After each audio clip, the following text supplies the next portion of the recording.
Kami po'y dadamo na sa pangatlong kapanayagan sa panalangin papuri ng Ina at sa interpretasyon mula sa Espiritu Santo ni Inang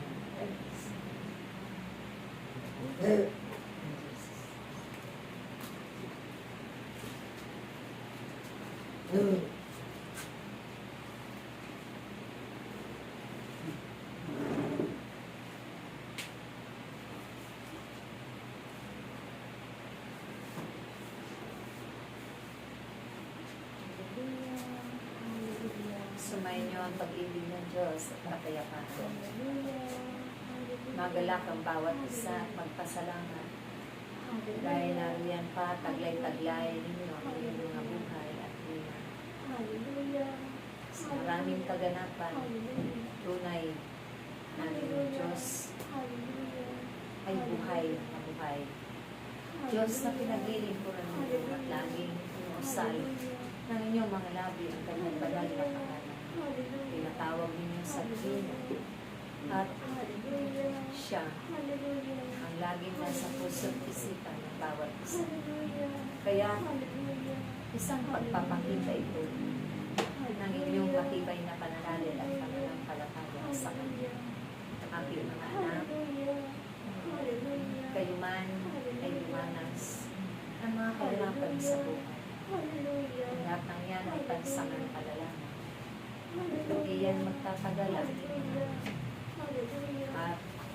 tunay na biyaya ang inyong kapatid sa mga darating na panahon. Itinakda ng Diyos at nagdaan siya ng mga biyaya para sa kanyang mga magtagal upang sa pag-aani ito ang inyong aanihin ng mga grasya at nilala sa kanyang panahon. Lagi niyang ibinubuhos at ipinapadala kanyang mga anghel sa kawang ito. Mga biyaya at grasya na pangako niya kailanman ay hindi mapapagod.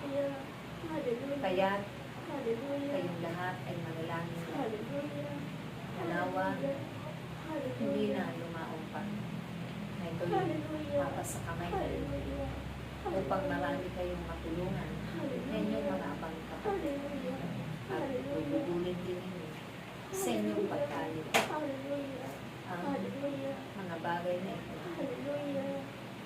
Kayong lahat ay pinagkatiwalaan ng mga kapatid.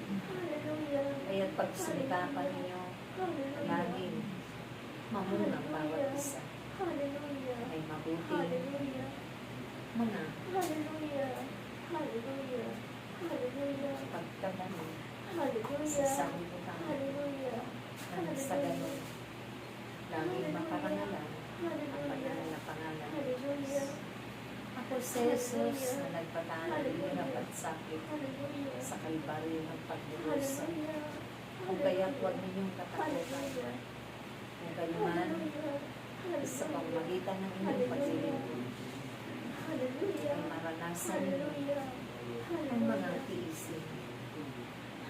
Huwag ninyong alalahanin ito aking kamay karangan. Lagi kaming mga sa bawat takpan, sa bawat pagkayo. Tunay na babalong ang kapangyarihan ng Diyos. At sa bawat makakaroon, sila man ay pupuspos ng kapangyarihan.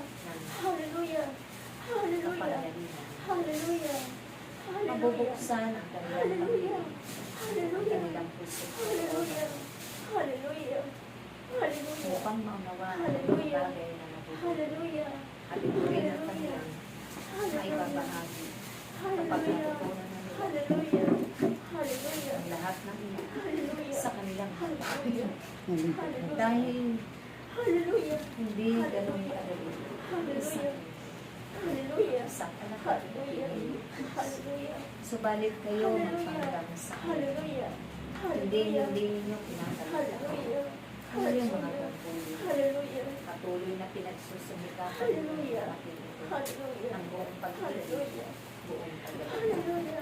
Hindi kayo sumusunod sa lahat ng laban dahil tunay na umaasa kayo ang iyong kasama. Hanggang sa wakas ng inyong mga buhay. Ipakita ninyo na kayo nga ay tunay na manalagay.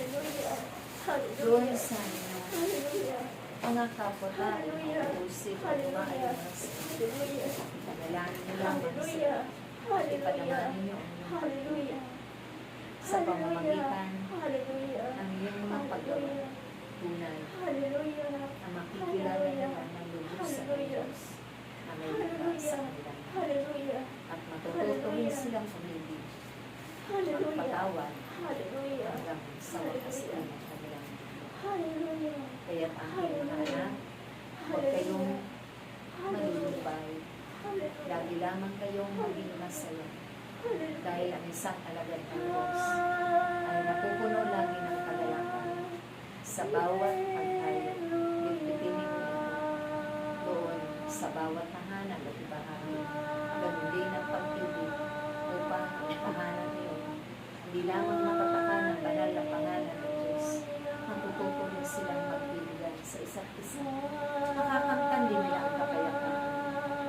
Makakamtan din nila ang kasalanan. Kaya aking mga anak, magpatuloy lang ang bawat isa. Maraming salamat. Ako ang inyong Panginoon Jesucristo. Ako ay hindi ko iniiwan ang bawat isa sa inyo. Lagi kong susubaybayan. Kasabay ng mga anghel ay papadala ng Diyos sa inyo.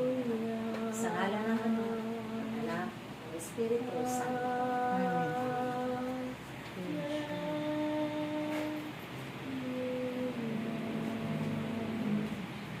Amen.